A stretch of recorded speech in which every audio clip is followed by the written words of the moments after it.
When building my workshop, these tool docks were some of the earliest storage solutions I came up with. And it's only now, some years later, that I realized my workshop storage and display considerations are based on certain rules. Before getting all philosophical, let me show you what these docks are and what they do. These came about because I wanted a way of keeping some of my lesser used tools neatly organized, but in view and accessible. The docks hold tools like this old circular saw, a jigsaw, nail guns and staplers. It keeps the tools neat and safe, and it also displays them.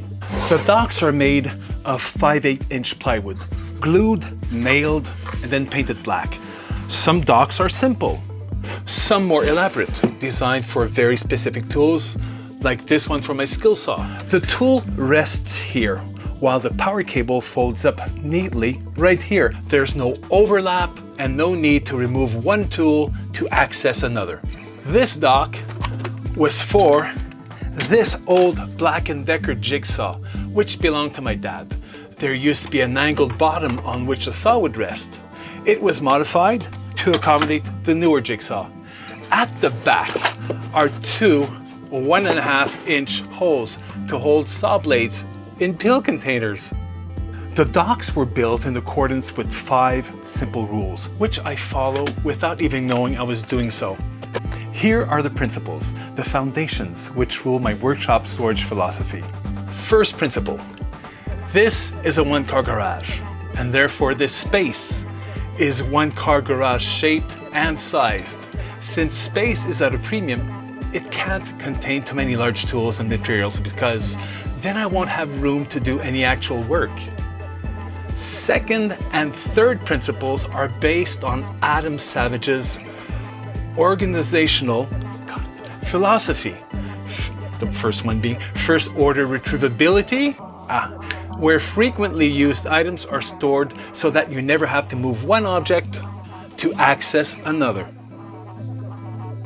Third, also according to Adam Savage, a drawer is where a tool goes to die. Fourth principle, I think Casey Neistat was my first greatest influence, followed by pretty much every maker who works from their workshop and puts their soul into their space. In a nutshell, that principle is make your workshop look cool, and I would add, make it look pretty. I'm sweating, it's so hot. Fifth principle, inexpensive. Find clever solutions while making use of used materials and reclaimed lumber. And now seeing this, you might want to make your own tool docks. If you've got a weirdly shaped, clunky tool, hoist it on its own petard in a way where it appears comfy and elegant, where you can just grab it and go. And remember, as was the case with the jigsaw dock, it can be modified, adjusted, even repurposed. So, a stable base. I made my docks 12.5" deep, so they all align at the front, and the backs are 7" high. The sides are pretty much all at the same angle with these very sexy, fashionable curves. The black paint creates a backdrop upon which you can display these colorful marvels of engineering, these tools with which you craft your projects, your art. Seriously, the black paint, just like the gray monochrome colors of my workshop, really make these multicolored tools stand out.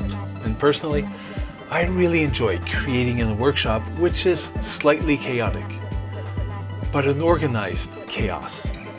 Planned, anarchy, but linear. Does it make sense? I don't know, but I love it. So thanks for watching. And though this might not be for you, maybe it'll inspire you to create something unexpected in your own workshop. Take care. See you next time.